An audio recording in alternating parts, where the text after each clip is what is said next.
Being successful is being successful, full of more joy, ease, and impact. 20% of what we do causes 80% of our outcomes, and we want more positive outcomes, which means spending more of our time in our superpower. Christina Langdon is a high-performance coach, advisor to women founders and executives, and an author known for practical frameworks that actually moves the needle. Too many of us rehearse our problems over and over again leading up to the holidays, and it feels often out of control. How should top performers use the last weeks of the year? It is a time to not get more done, but it's a time to take a pause. And when you do, your future self is going to thank you for that pause. What's one belief about finishing strong that you ask your clients to get rid of? I ask them to get rid of the finishing strong is really committing.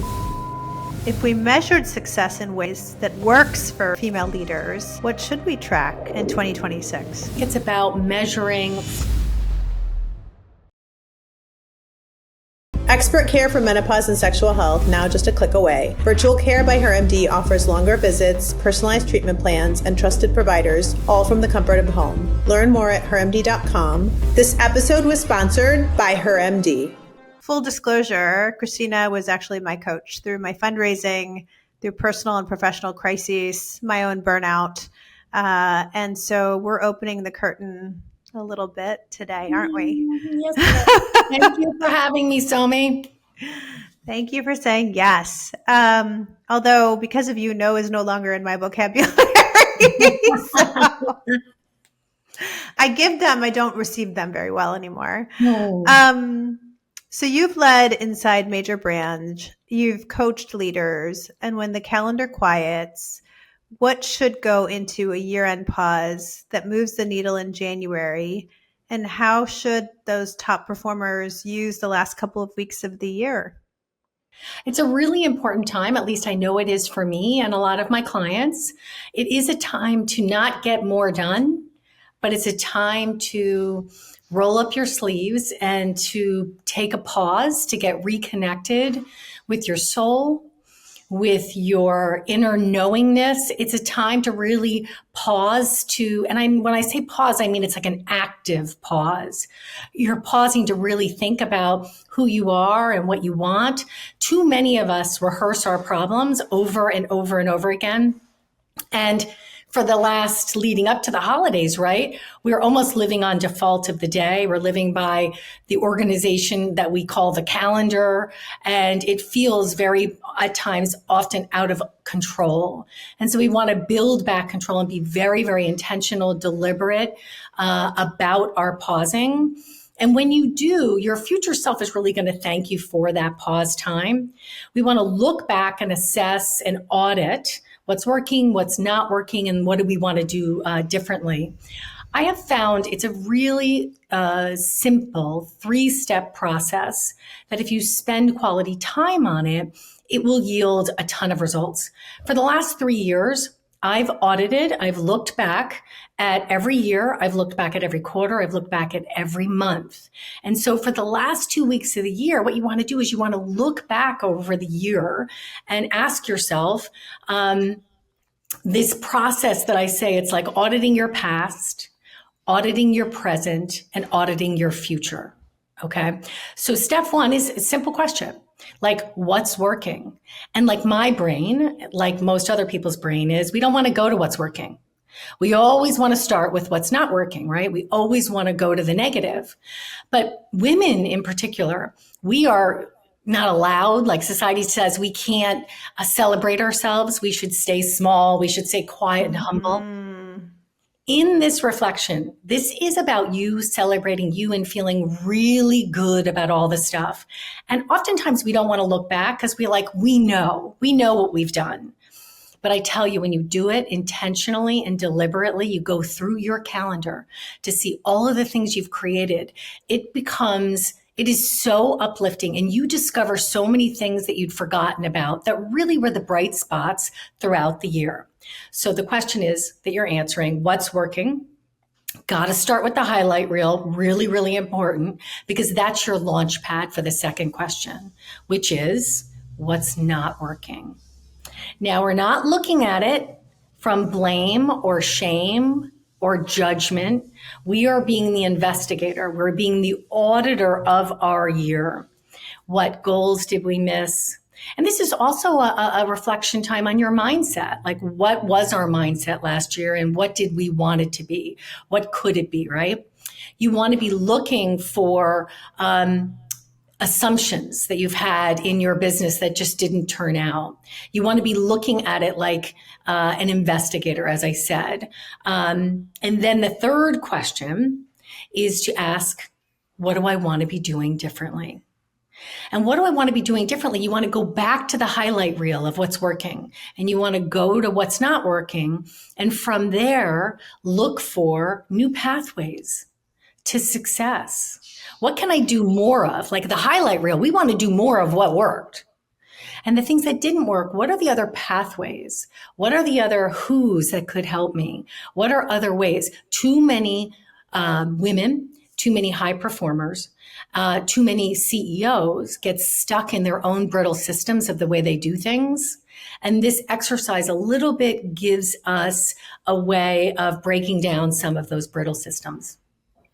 So I remember with me, a couple things come to mind from all that. So first thing is like taking ownership of my calendar. Mm-hmm. So I'd be like, Christina, blah, blah, blah, blah, blah. I have this and I have this and I have this. And she's like, hold on. This is why I loved Christina when I met her. I had met a couple of coaches because my team told me I needed coaching because doctors usually don't get coached. And she came preparedly unprepared or purposefully with no agenda. And I was like, this woman's going to call me on my bullshit.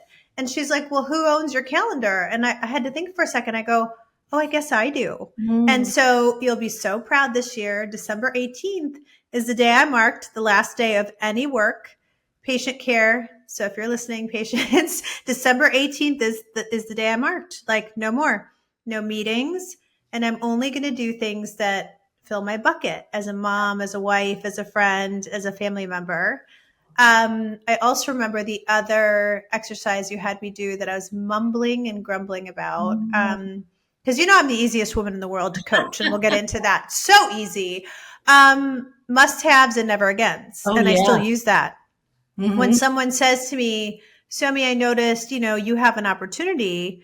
Like I had a celebrity opportunity this summer, and they're like, come on, blah, blah, blah. You can do this. This will be good for this. And I was like, never again. Like, I just don't want that opportunity. It didn't work for me. And I would have never said no before. So must-haves, never-agains. I sometimes tripped up on that still as a woman, but learning. And then I think the other thing that I did because of you is, I love Sarah Blakely. I shared, her red backpack story and Spanx, and I think it's phenomenal. Well, her husband came up with this company called the Big Ass Calendar. So literally this year, it takes up 3/4 of my wall. And I wrote out like all the big things I was going to do every month, but then I wrote out like 3 goals. And one of them was Oprah. And I think 2 days after I wrote Oprah on, my team was like, guess what? We're going to Oprah. I still haven't made it onto her couch. I have like another 6 inches to get onto her couch, but I met her. I got to see her. It was phenomenal. Amazing. So that manifestation. So you cannot become something that you have not seen. By putting it out in the universe, by writing it down, by envisioning it, you opened up like frequencies of good vibes. And if you don't, they don't come to you. Like we have to ask luck for what we want. We just can't expect to be lucky. We got to ask it for what we want. Oh, yeah. And some of us need bigger reminders than others, but I walk by it every day and I laugh, but it is the biggest reminder of like, dreaming is a form of planning. That's one of my favorite quotes. And when I see it, it reminds me of the intentions I have set, but it also, I have the fun stuff on there too, like the trips that are coming up, the parties that are coming up, like the things that will fill my bucket and making sure that I'm not always running on empty, because I feel like so many women, whether we're working, whether we're staying home, whether we're trying to do both, we're constantly running on empty because we're always filling everybody else's bucket. Let me go to the calendar there for one thing, because I think it's an important follow-up to the auditing of the year. I mean, yes. We're towards the end of the year.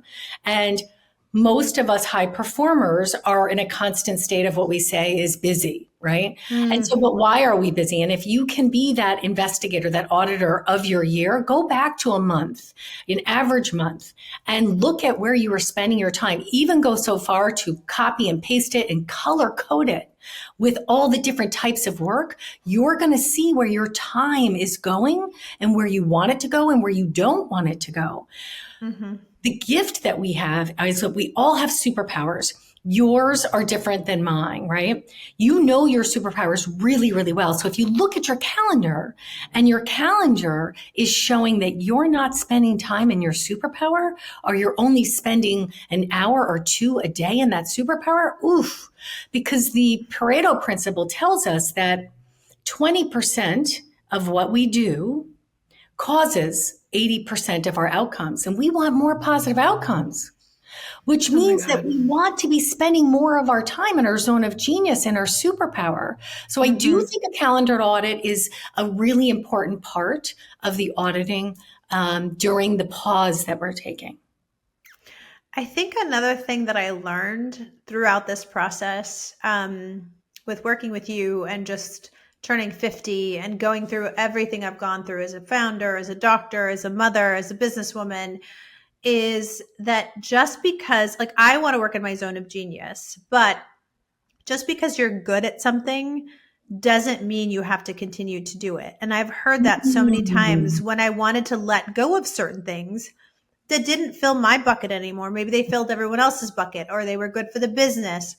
Was, well, you need to, or you have to, or you should be doing this because you are so good at it. And I'm like, but it's not filling me up anymore. It doesn't light me up anymore. I don't get excited about it. And I was just talking to people recently about how they can physically, and I think you've commented on it too, when I'm tired or I'm not into it, or I'm just checking the box, like, yeah, I'm here, I'm talking about this topic, versus I could be exhausted. But if it is something that I am excited about, or that's innovative or educational, I will be on fire because I'm excited about it. But give me something that, even if I'm quote unquote good at it and it doesn't light me up. And this came later. I used to be able to fake it until I made it in my 20s and 30s. Now it's like, I joke, I need more Botox because there's no hiding it. Like, there's not enough Botox. And my husband once said, there's not enough Botox in the world, girl. When you are not into it. The best. No, there are a lot of things that we do well and we're very good at, but that may not be getting us what we want to fill our own cup. We got to figure out what that is. So what's one belief about finishing strong that you ask your clients to retire, get rid of? I ask them to get rid of the doing. Like the do. Like, why are we doing? Where is that coming from? So every result that we create in our life comes from an action, and that action comes from a thought. So if we are in constant state of doing and we're not really understanding, is that coming from a thought of hustle?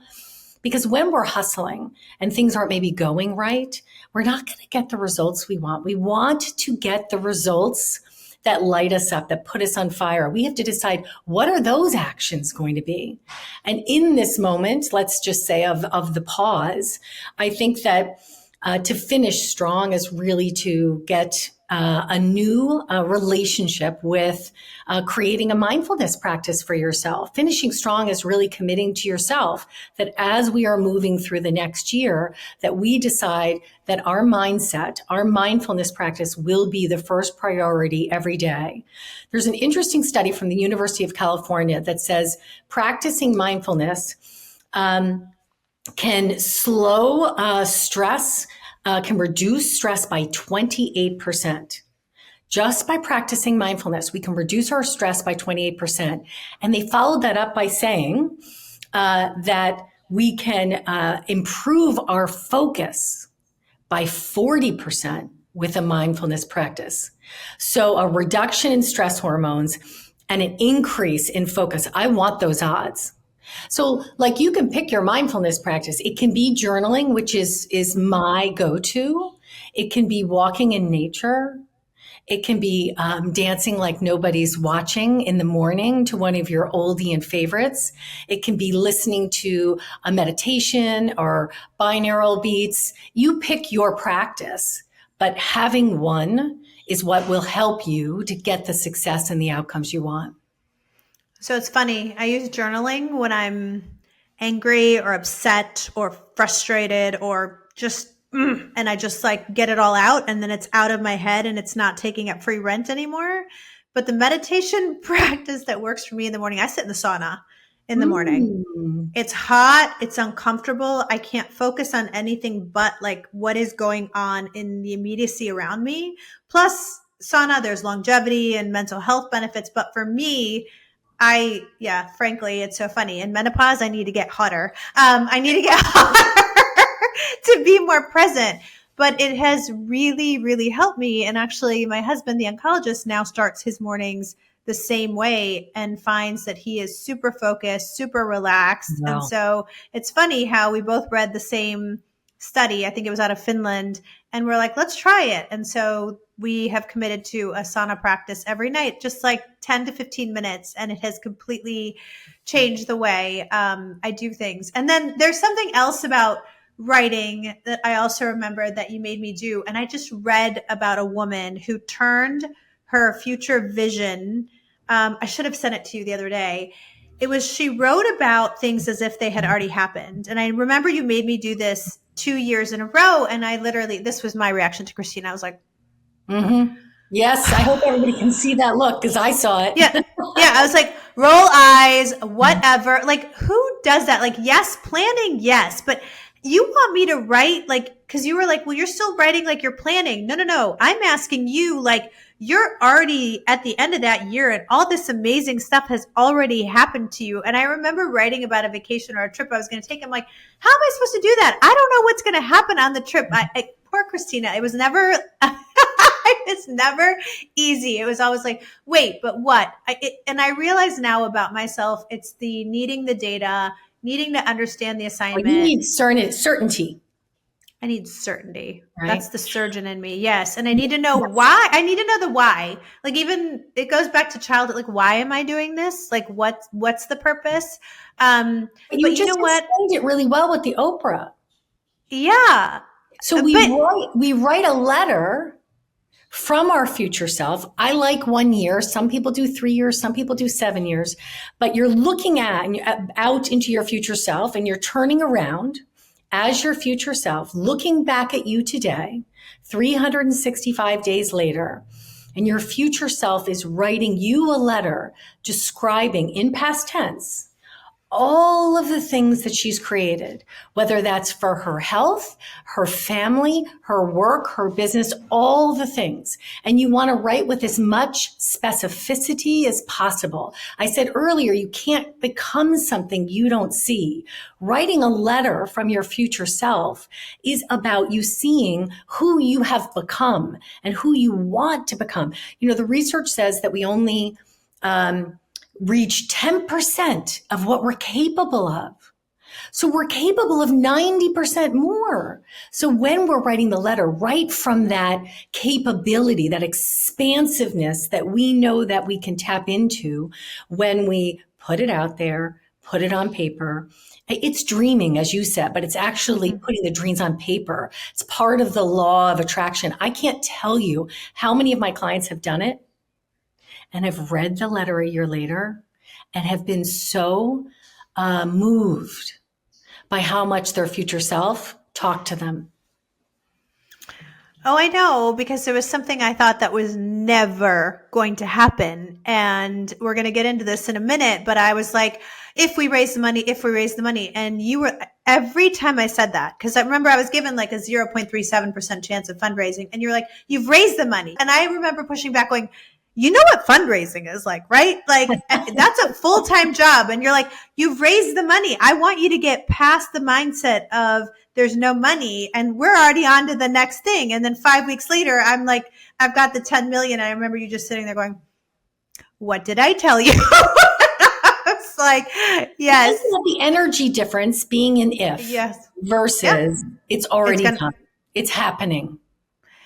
It takes so much of I hate living in limbo. I absolutely hate it. I call it purgatory. And so it eradicates that and gives then me the freedom to plan, to dream, to get on to the next thing. And I remember you saying this to me once, Somi, you're in between your lows, or think about what you've done in the past. That's when you become most creative. I don't like crashing like that.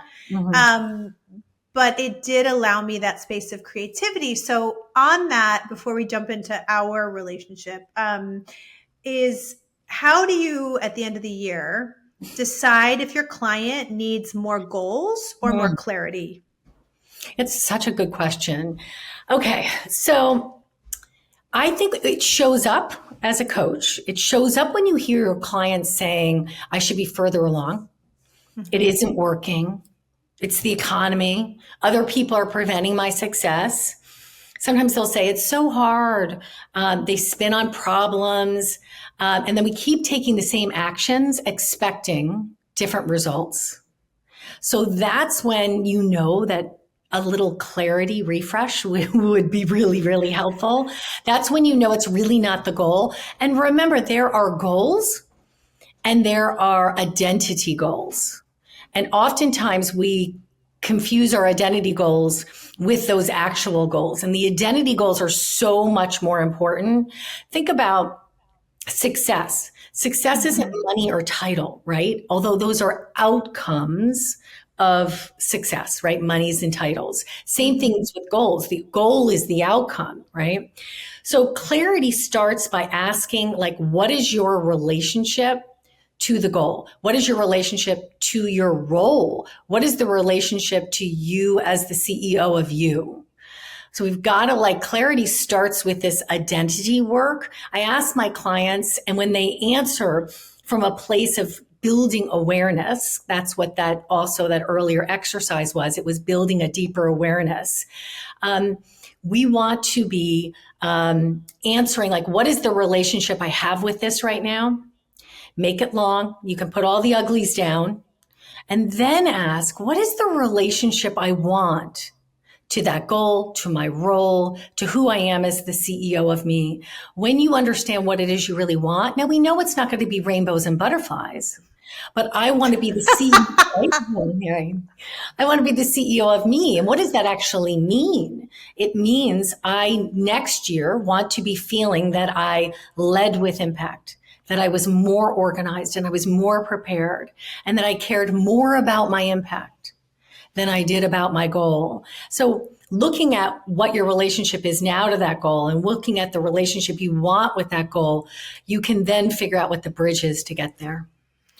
Don't you think it's perspective too? Because I had a conversation with a bunch of girlfriends recently, and they were like, Somi, what is your definition of success? And one of them was like, if I had your CV, I would be put money aside, forget about whether you have enough for retirement, all that. She was like, I would be so done. And I'm like, but I'm not done yet. And so I think it's a perspective shift too on what is your definition of success. I was raised eldest in a minority immigrant family. Success was grades. Success was money. Success was titles. Success was the best university. But I remember my mom used to say topmost, education. And so a lot of that is still ingrained, and you hear those messaging. I mean, even to me at 50, I have to remind myself, hey, it's okay to pat yourself on the back. You did these things, or maybe the story isn't where you thought it was going to be, but this is still a pretty damn good story that you can be proud of, right? It's perspective, yes. And it's about being very intentional about defining what success means for you. Right. For me, it means success. Being successful is being successful, Full, full of more joy, ease, and impact. And I use that as a little bit of a decision filter for myself when I am deciding how I want to spend my time. When I ask clients and people that I'm meeting out there, what is your definition of success? More often than not, the answer I get is, that's a good question. Research says we spend more time planning our vacations than we do planning our future. So we can't become something that we don't see. So we want to be successful. Well, what is that future state? How do you want to define it? Some people say, well, peace. I want freedom. Two things I hear a lot. Okay, what's your definition for peace and freedom? Because it will be different for different people. But I want to tie up the letter and the whole success and goals, because I'm a little bit of a contrarian. Most people set goals that are realistic. Like companies, they strategically plan. Yeah. They look back on what worked last year and they say, we want to do it a little bit better. 5%, 10%. Those are realistic goals. When we're talking about writing a letter from our future self, when we're talking about defining success, why are we setting what I call like ordinary goals? Like, right? They're built on assumptions of this is how it's done. Right. That's a dream killer, right? They set predictable targets. They plan from the past. They measure effort and not impact. That's so huge. But extraordinary goals. Why aren't we setting extraordinary goals? That's declaring an impossible goal. Like, what is going to be your impossible goal for 2026? And the impossible goal is where the how is not obvious. We can always figure out the how. Let's set the goal, because we can figure out the goal by figuring out new pathways, by the who's that can get us there. Extraordinary goals are goals that we want to reverse engineer from, and where we are measuring impact and alignment, not the hours worked. So a lot of people have a struggle when I say you've set an impossible goal. Think about it this way, a marathon runner. Most marathon runners, 50% of them, it's their first time running a marathon. And what the research says is that first time marathon runner typically runs 5 miles. So if a marathon runner was going to double 100% her running, it would be 10 miles. That's not even half of a marathon. 200%, not even a marathon. So 26.2 miles is that's an impossible goal. Yet look at how many people achieve it every single year. And here's the thing. If our impossible goal setter who's running the marathon, if she got hurt at mile 18, is she not a marathon runner? No, she's a marathon runner. Yeah, she has not failed. She's run 18 miles. And she's gotten so close to achieving something that's so important to her. And she can come back next year, right? Her identity has shifted. She is that marathon runner. So what is your impossible goal for 2026? Make it extraordinary. You're really good at that. Well, for me, half the fun is dreaming and dreaming big and letting people underestimate me and then proving them wrong.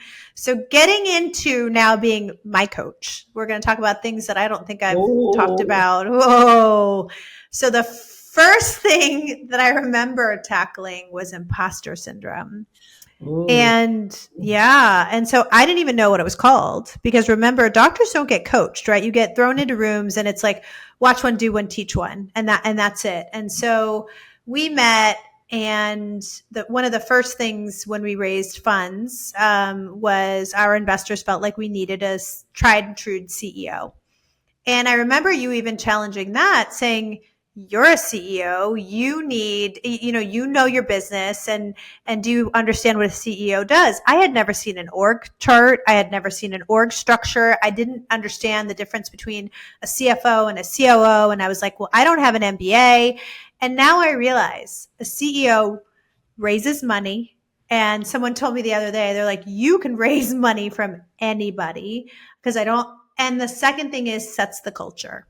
And we had almost no turnover and an amazing culture when I was CEO. And so one of my biggest regrets, I don't think I've ever said this out loud, was telling the investors, because it was a question mark. It was like, well, we feel that you should step aside. And I was like, take it. Thank God I have taken this company to where I can. 7 years profitable, 2 locations done.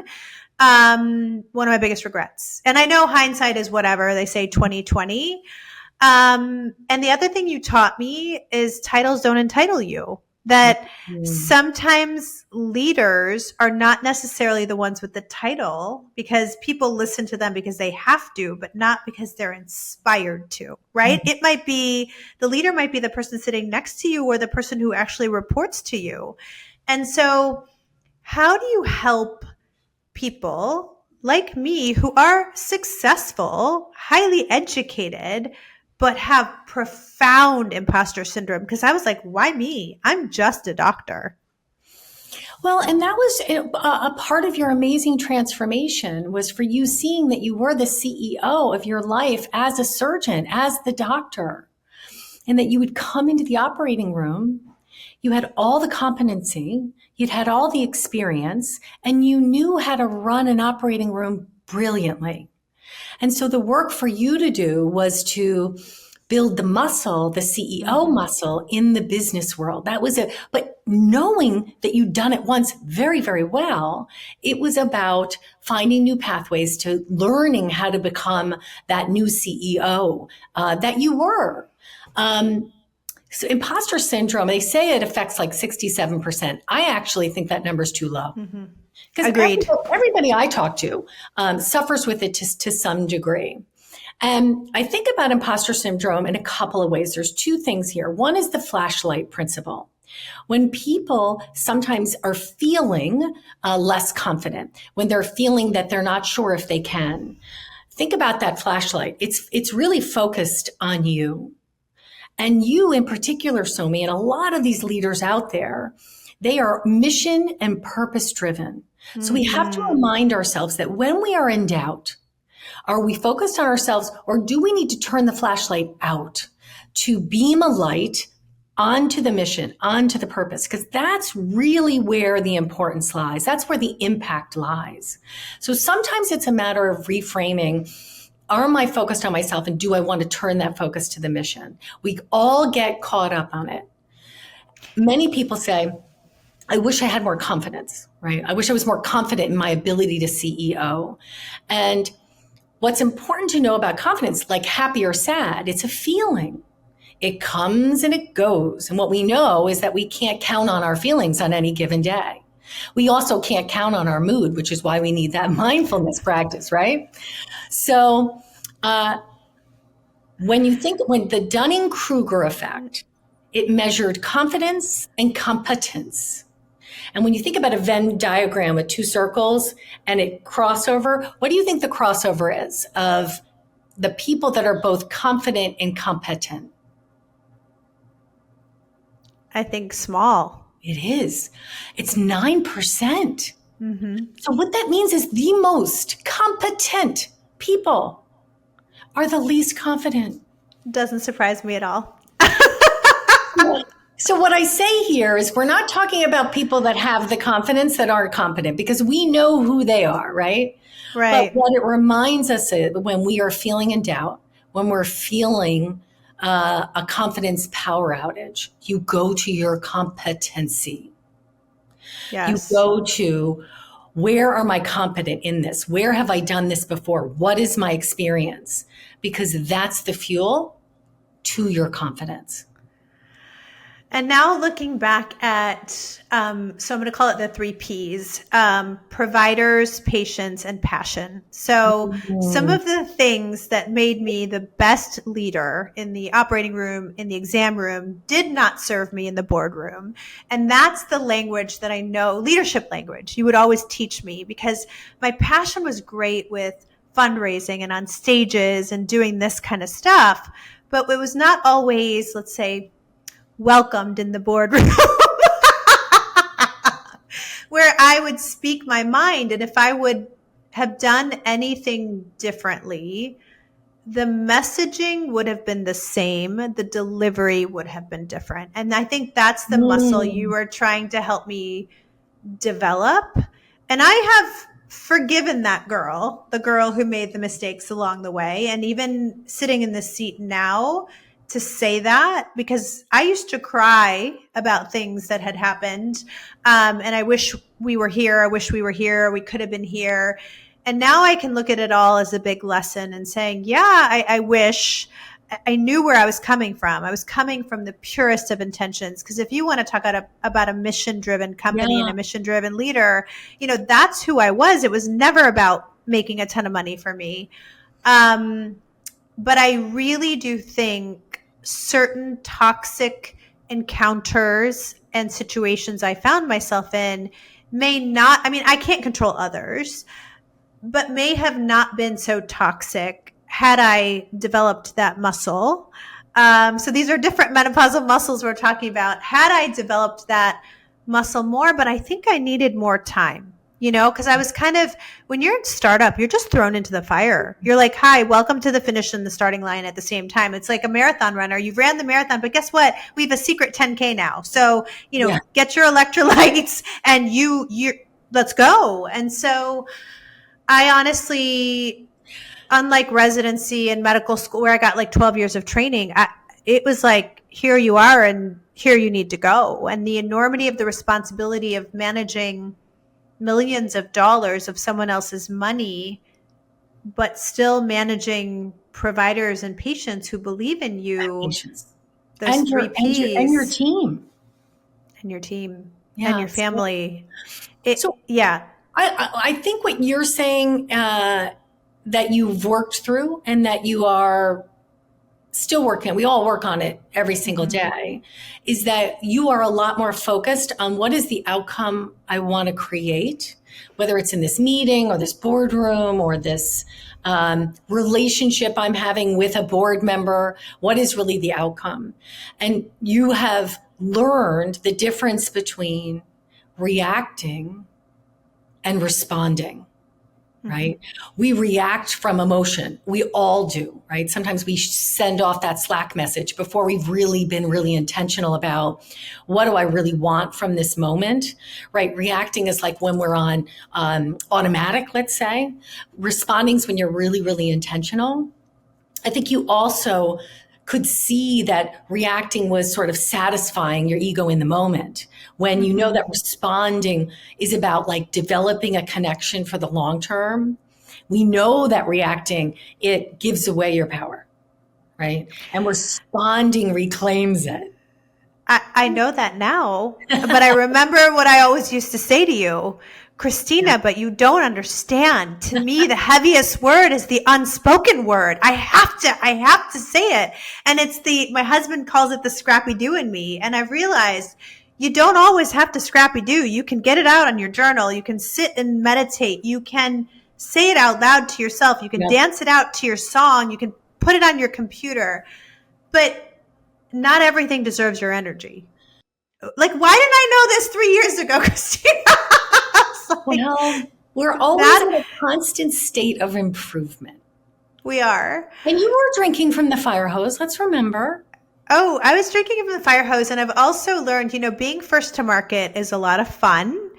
But it's also like, I would rather be the number 2 or number 3 guy, the stealth guy in business that's not making the headlines, that not everyone's watching. Because when you're up there, guess what everyone wants to do? They want to knock you down a peg. They want to compete with you, but they're not paying attention to maybe 2, 3, or 4 who are maybe just as successful or more successful. So that's the other thing I've learned. There's something about holding on to your words, holding on to your intention, holding on to your business plan, operating in stealth mode, because that does give you a distinct advantage. And so, I'm writing a book.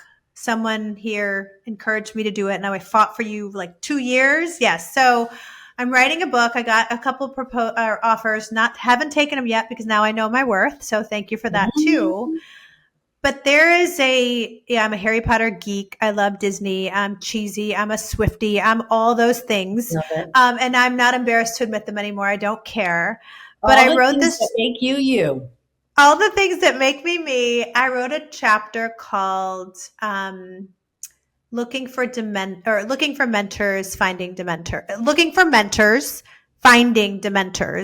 from Harry Potter, the dementors, the things that would like possess you and kill you. And I remember being so wide-eyed and excited and wanting to find other women who were in business who would teach me and be cheerleaders and be successful, kind of like Jamie Lee Curtis, right? When that other actress won the award. And yes, there are, I'm not saying there aren't those women that exist, but man, did I attract some negative energy and find myself in some toxic situations, so much so that I ended up getting diagnosed with PTSD, having what they thought was a stroke on stage, and struggling for 2 years with my speech. I still take medication before I do public speaking so that I don't have verbal auras. And I learned from a neurologist and a therapist that this was due to, yes, some perimenopausal changes that were going on in the brain, but also due to toxic encounters. And I had a very toxic encounter, been screamed at, went on stage, and that's when I had my first episode. Mm-hmm. And so how do you, and I read something very interestingly about leaders, and often they are told they need coaching, but they actually need therapy. And you are a kind of therapist, but I mean, you're never claiming to be a mental health therapist. When do you make that call, Christina? And we don't have to say about me, but when do you make that call with someone? Well, for you, your body was screaming at you. Oh, it wasn't just that. You had several things where your body was shutting down. It was failing at you, and it was screaming at you to slow down and to pause. So coaching, it's important for anybody who's listening to know that coaching is really about setting a future, creating the future you want. It's very forward looking. Therapy is really about looking back and uncovering some of the habits that have built trauma that has been in your past, things like that, to help you understand why you're reacting the way you're reacting in the moment. A lot of my clients have both a therapist and a coach. But most of all, if anybody's out there, because I've struggled through some very significant health problems, and they all came, just as you were saying, Somi, at the moments of the greatest stress. And what you and me both want to do is tell women, like, health crises are preventable. And you want to make sure that they get in front of it. And your body was screaming at you to pause. And it was very difficult time for you. Very difficult. It was a very difficult time, but you were amazing with me through that time, because you called me on it and you were like, you're not well. We need to fix this. I will tell you the greatest gift that coaching and therapy gave me, and I think why clients are so attracted to it. Coaching attracts that part of me and fills that bucket that allows me to dream and future plan and think about it. But other people, because then this is the next thing we're going to talk about, is I'm an outward processor, which I had no idea even what that was. When you said that, you're like, you're an outward processor. I'm like, time out, pause. What is, people are like, why do you keep talking about the past? Therapy has allowed me to not only talk about the past, outward process about the past, but understand myself and remove the emotion associated with those memories. I still have those memories, but it's removed the emotion in a very, very good way so that I'm no longer stuck in the past. And I remember in one therapy session saying, I hate that part of me. And she looked at me and she's like, how dare you? That part of you allowed survival, allowed you to get to today. I love that. You forgive that girl. You don't have to act like that girl, but you forgive that girl. But that girl was your survivorship and why you're here today. Because she protected you. That's what she said. She goes, that girl protected you. So you shouldn't hate her. Now you don't have to let her show up again. But, and it allowed forgiveness. And it allowed me to extend the grace to myself that I extend to children, that I extend to friends, that I extend to patients. And she said to me, she goes, you are one of the hardest people I have ever met. She said to give therapy to, but she goes, on yourself. She goes, I can't believe. And then light bulb moment, Christina, because people who've worked with me are like, you're impossible to satisfy. And I was like, the same standards I hold myself to, I hold others to. was like click, click, click, light bulb going on and on and on. And so That's so good. you and I did all this personality work, this processing work, this Enneagram work, and I learned all this about myself. How do you use these frameworks to help people with decision making, meeting design, and dealing with conflict? Like, how do you use that data in coaching people? Well, I think the really basic answer is the work that you're going to do with a coach is to help see yourself better. Because we can't change anything unless we know what we want to change, right? It's about like working with a coach there's a saying out there that you can't read the ingredients from inside the jar. Ooh, I love that. If your ingredient was outside processing, you're inside the jar. You have no idea what that is, what that means, what ingredient it is to your success or not. So working with a coach, doing some personality tests, getting to understand yourself better is really the pathway to creating more impact in your life. Because when you understand yourself better, you show up better for other people. You show up with more understanding, with more patience with others and with yourself. So it's all part of why you want to work with a coach, it's why you want to have a thought partner, right? Somebody who is just there for you, where you can say it's not working and they can read your ingredients from outside the jar. Think about it as having a co-pilot. Some of these personality tests and the programs and whatnot are all about keeping you to getting to the destination that you want. You need a co-pilot because, airplanes are off. They're off navigation 95% of the time they're in the air. It's why we have the autopilot. But having a co-pilot ensures you're going to land the plane. I don't think you even know one of the most devastating moments. I told you I was going to go there today because I am like, something happened when I turned 50 and I was like, I'm not holding back anymore. And I'm not protecting other people by not telling my story anymore. But I've never shared with you one of the most devastating moments for me when we were doing that work together. No, nothing you did. So you remember the doctor that almost killed my mother. And he was like, I bet you with every money in my pocket or whatever, that there's nothing wrong with her heart. She almost died. And in that moment, rather than hating him, I was like, I am never going to be like you. Like, I am not going to be that type of doctor. So you and I both know that there's someone in my life that we did not get along with at all. And, I had to work with her and we did the testing and her and I were both the same Enneagram type. And do you remember the first thing you said to me? Because the look on my face was like, and you were like, Somi, you are not her. And you don't know. I wanted to cry from relief because I got those results. She shared that she had those results. And I was like, oh my God. Mm-hmm. And you're like, that's just this framework. It doesn't mean it is who you are at your core. And you knew I needed to hear that because to me that was devastating because I was like, I don't want to be that type of colleague or coworker or leader. Like, that's not who I am. But you just saying that to me, like you knew in that moment that that's what I needed to hear. So I think I want people to know those frameworks are important, mm-hmm. but they don't have to define who you are. Mm-mm. They don't. Yeah. And so the characteristics of the different Enneagram levels, right? They are characteristics, and it depends how we are using them as levers to get what we want. People use them differently, whether it's strength finders. There's a lot of different DISC. There are a lot of different assessments. They are there to help us see ourselves better. They are not our identities. No. And I learned that though, but I had to do the work. Like you said, I had to do the work.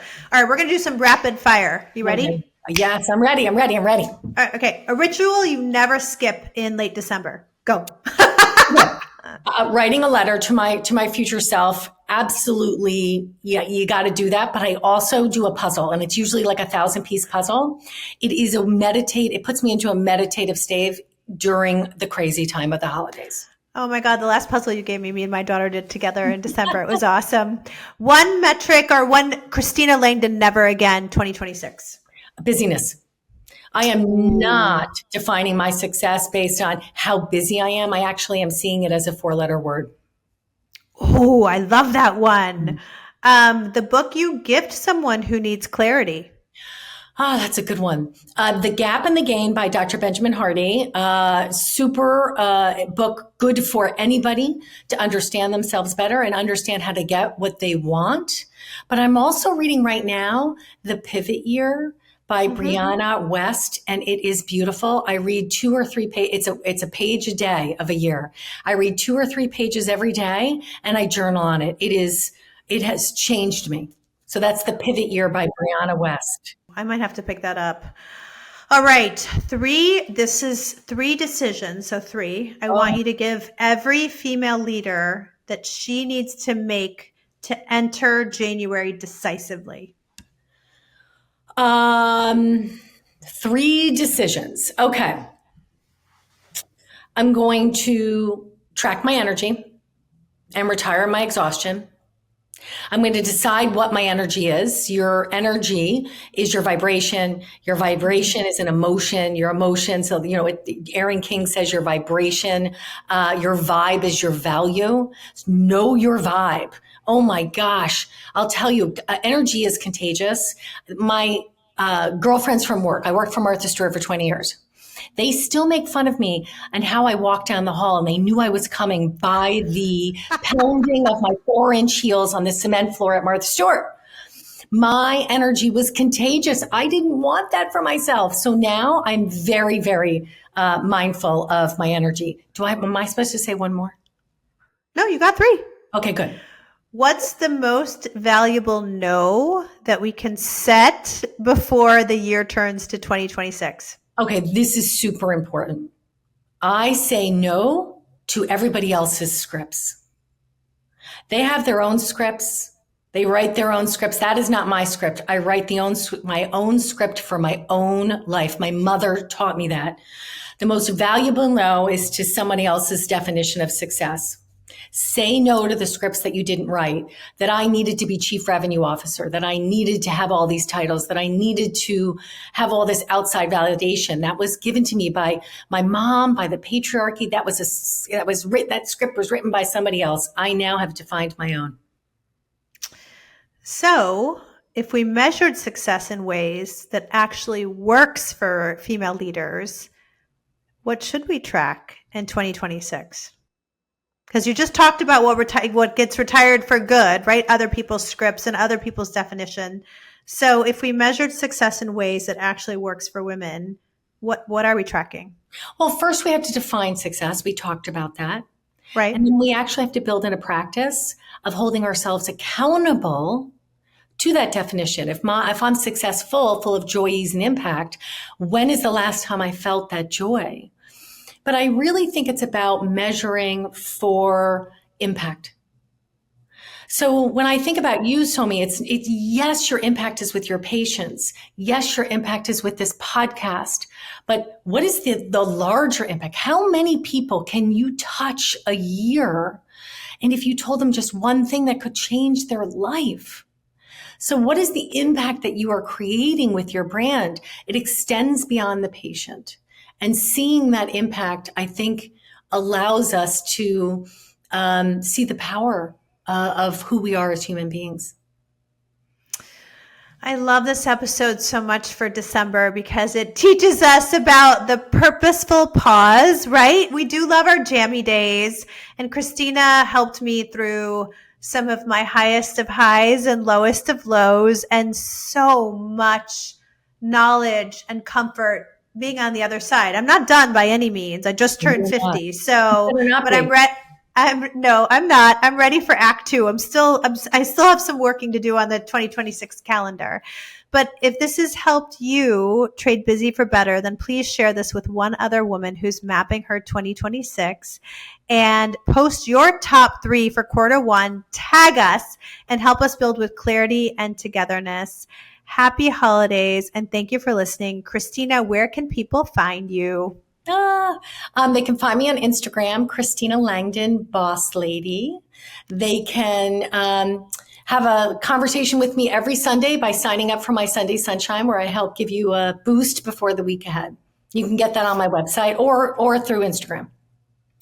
Thank you for disrupting with us today. Thank you for having with me, Dr. Somi.